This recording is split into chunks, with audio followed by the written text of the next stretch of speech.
Okay, now we're going to torque the lower torque arm or control arm bolts.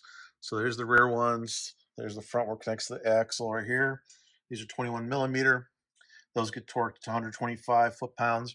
Then we'll move up to the top ones, which are through that axis hole, and then back in there, those get torqued to 75. And I believe those are 18 millimeter on those. But I'm going to put the phone down while so in this case, I've got the, you can see I got the wrench just kind of tightening up against that brace there, so I don't have to try and hold it by hand. Um, torque wrench on here, try to get to 125 foot-pounds.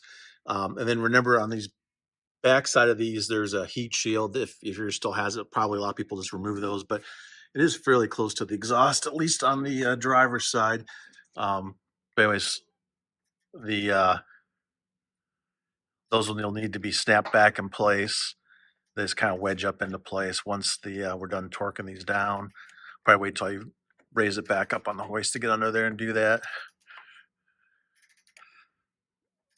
Have these pre-loosened up. And again, the reason you loosen all these up is so that, you know, they're kind of all wedged and they all have rubber bushings.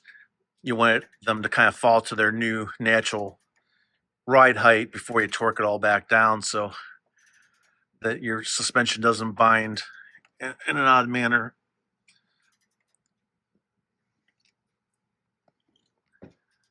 Sorry,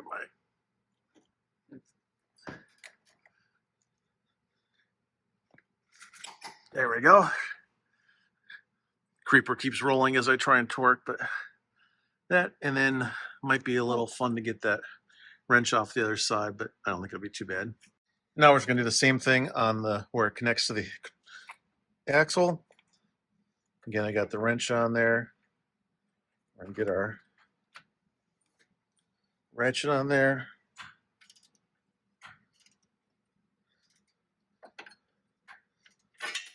Oops. Try and do this one-handed. Our wrench is just now kind of wedged itself up against the axle.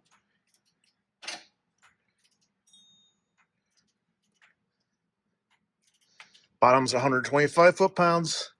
And I guess if anybody hasn't used a torque wrench, this is a torque wrench.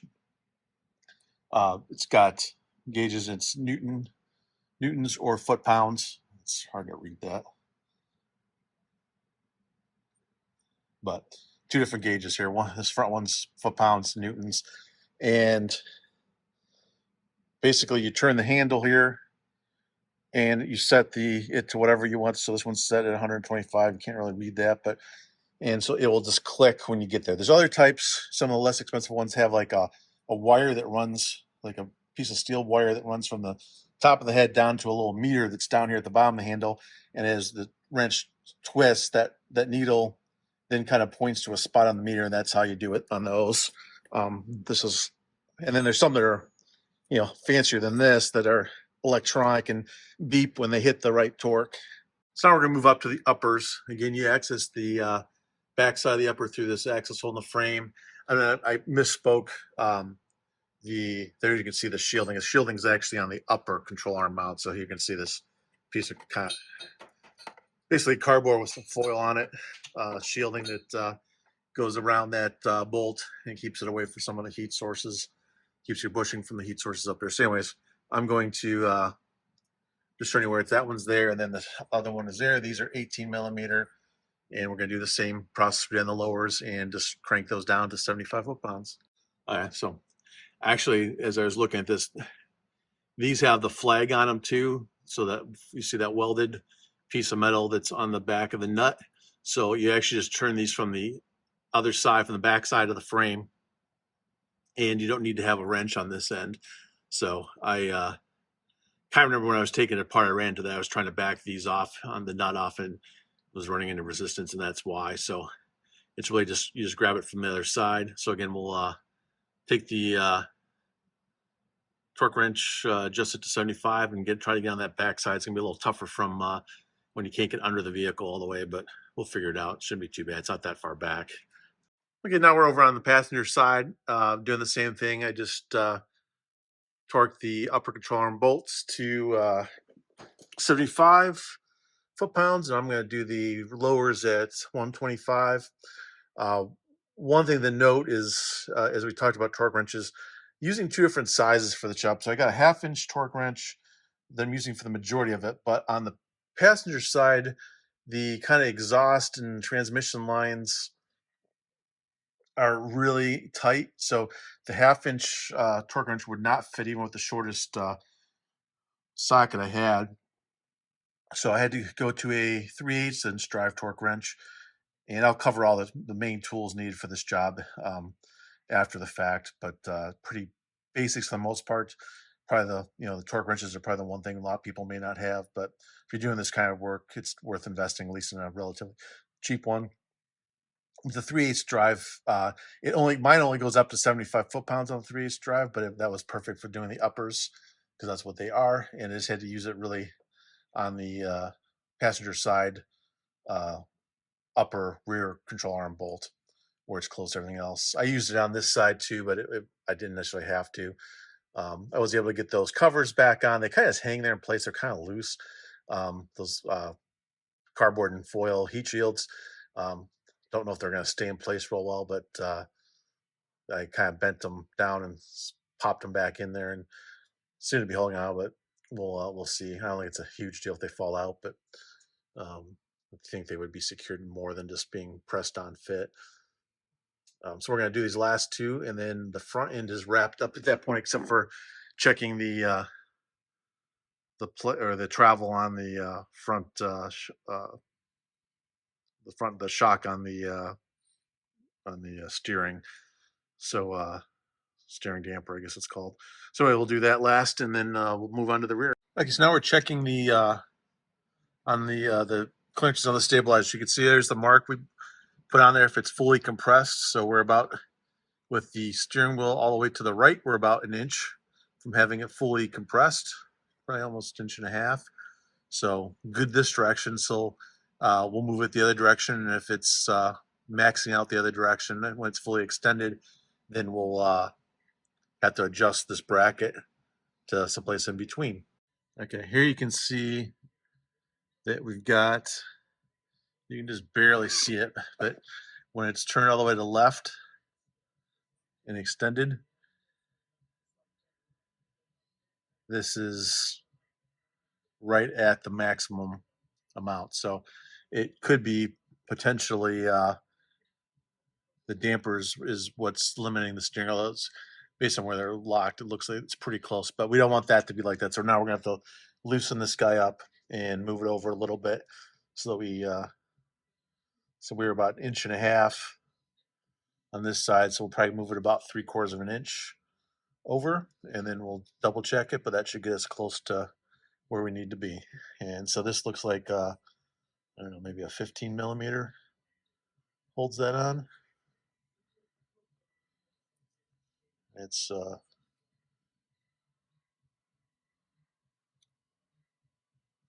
no place to put it. I don't think you can get a wrench on that. I think it's looks like it's got a square hole with a square stud there on that side, so it's held. So we're just gonna go find a wrench for that, and we will loosen that up and see if we can move it over a little bit. Okay, before I started loosening this up, I took a tape measure, marked from the end of this over to here about 3/4 of an inch, because that's what I want this to move over. And then it is a 15 millimeter. So what we're going to do, if I can hold the camera and do this, we're going to just move that over. And then you want this bracket to be parallel with the ground. So you can see, so it's kind of, as you loosen it up, it falls back like this, but you want to bring it back so it's parallel with the ground. I got it up to that line I wanted. And then all I'm going to do is tighten it back down to 37 foot-pounds.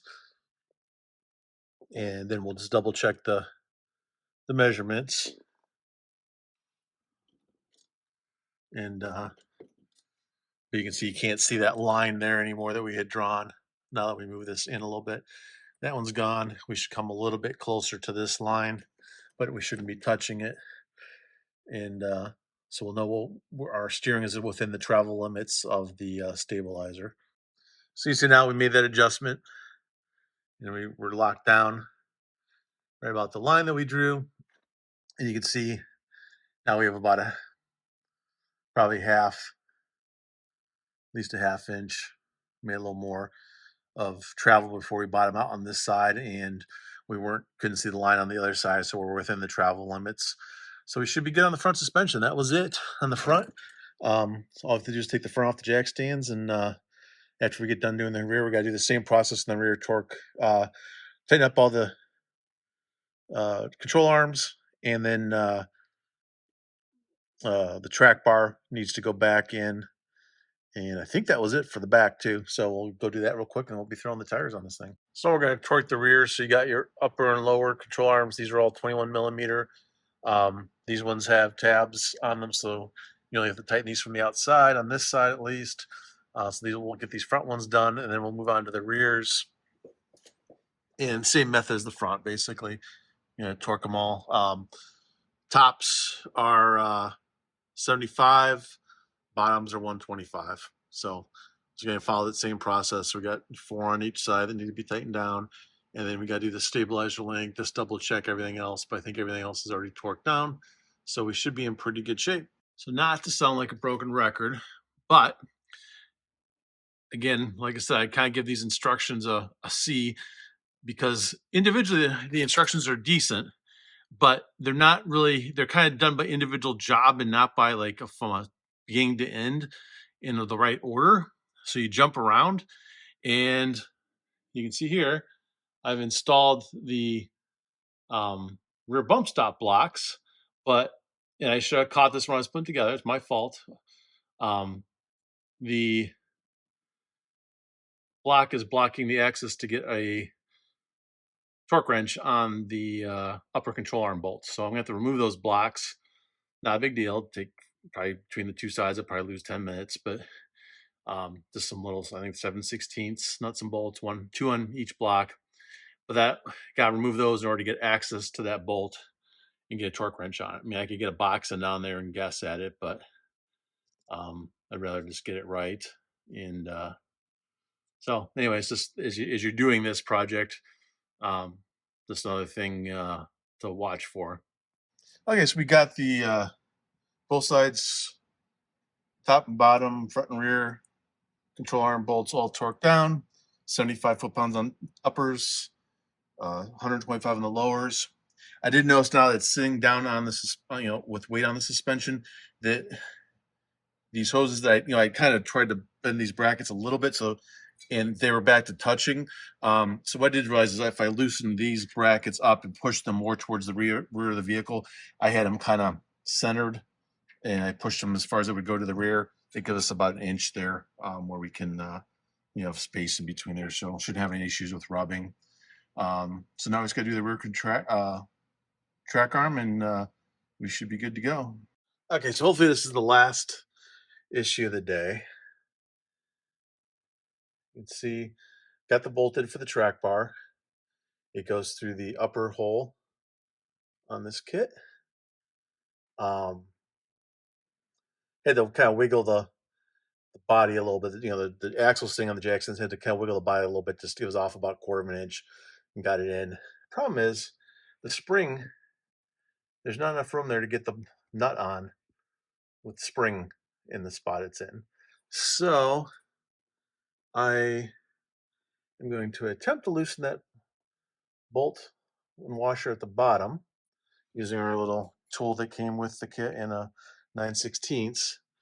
And I'm hoping with a crowbar I can just nudge that bottom of the spring over a little bit. Or maybe possibly I have to turn it a little bit, which means I'll have to raise it up and take the weight off, but we'll see. Either way, we'll get it in there. This might take an extra couple of minutes here. Okay, so I raised the car up a little bit, which had the effect of dropping the suspension. And I was able to that gave us just enough clearance. We'll see what happens when I put the weight back on. That nut's going to be riding against the spring. I was not able to turn the spring. So we'll see what happens here as it comes back down. As I tightened it down, it kind of pulled that bracket in a little bit. So we'll kind of go from here and see what we can find. Well, I have the weight back on. It's hard to see there, but it has a sliver of daylight through there. So we'll kind of just watch it and see if we hear it rubbing or see signs of it rubbing. Once everything settles down. Right now, the suspension isn't even settled in. So once it settles and figures out where, once you're a couple miles out, we'll just look and see if that's rubbing anywhere. But as right now, it's got a little bit of clearance, so we're going to leave it at that. Going to tighten that center hold down bolt back down, and then we'll torque. Well, actually, I just did already torqued that torque arm bolt down to 125 foot-pounds, and we'll be ready to put the tires in this thing. So I got this up last summer. I noticed that it had some makings of either a bird's nest, or it was like late last fall, bird's nest or mouse nest or something in the rear portion of the frame. Just kind of goes from here back. I could see a little bit back in that second hole. So I got a coat hanger. I got as much out as I could last summer, but I couldn't dim it. I didn't have the tire off. I didn't have good access to it. So now I just got in there with the coat hanger. I was able to pull some out. So I'm going to get the shop vac and coat hanger and keep trying to dig all that out so we don't have a cause a rust issue. I wasn't worried about it over the winter because we keep the Jeep inside. It doesn't get wetter, so there wouldn't be anything worry about causing any damage, but long term we don't want it in there. Well, I got that cleaned out. So there was stuff from this hole here all the way back past, it's basically all the way to into the frame rail. Did get quite a bit of chunks of rusty metal out, so I'm sure there was some, having that nest in there caused some corrosion in this frame rail.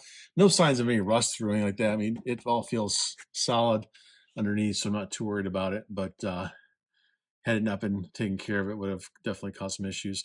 Appeared to be a bird's nest, saw a lot of feathers, and I think one dead bird gets sucked out of there by the shop vac. But there, it was packed pretty good. It took me about 20 minutes with digging with the coat hanger to get it all loose. So I'm glad we got that done. And now we're going to try putting the tires on here real quick, and then we'll call it a night. Okay, there we have it. Still going to do the final torque on the wheels, but it's up a little higher than maybe I thought it would. But it hasn't. It'll settle down a little bit too once it gets driven. It'll probably drop a little bit, but see, it looks pretty good.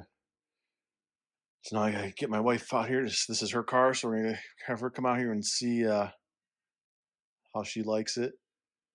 I think what I'm gonna do is I'm gonna take and raise it up.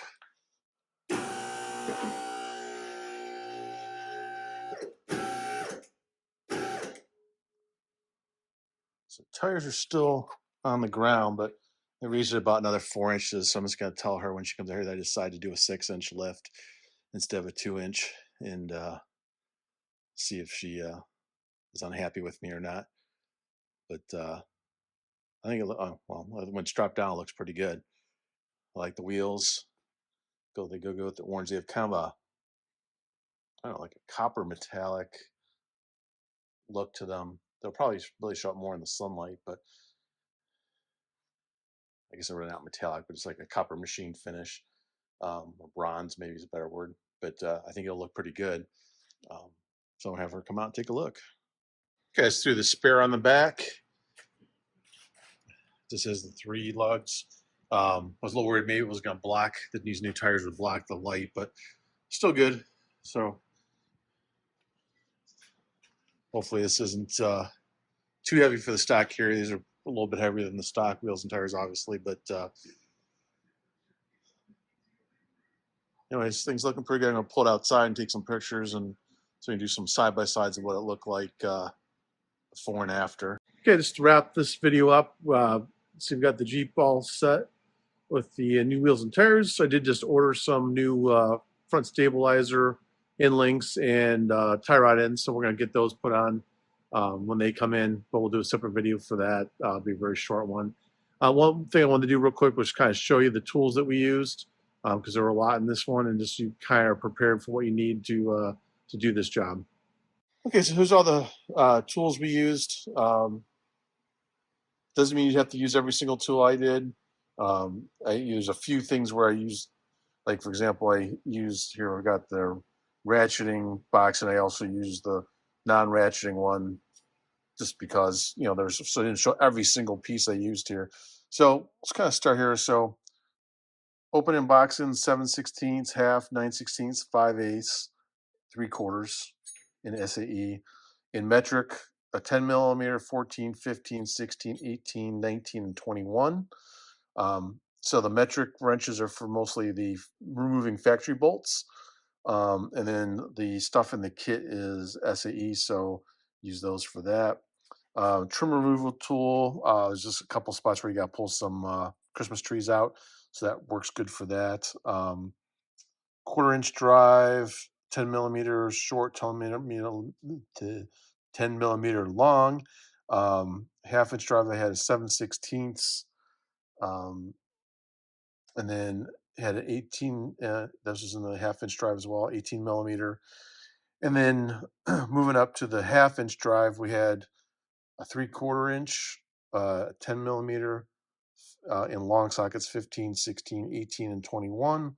And then I had used a 15 and 18 short. Again, just kind of different places require different things to better get in there.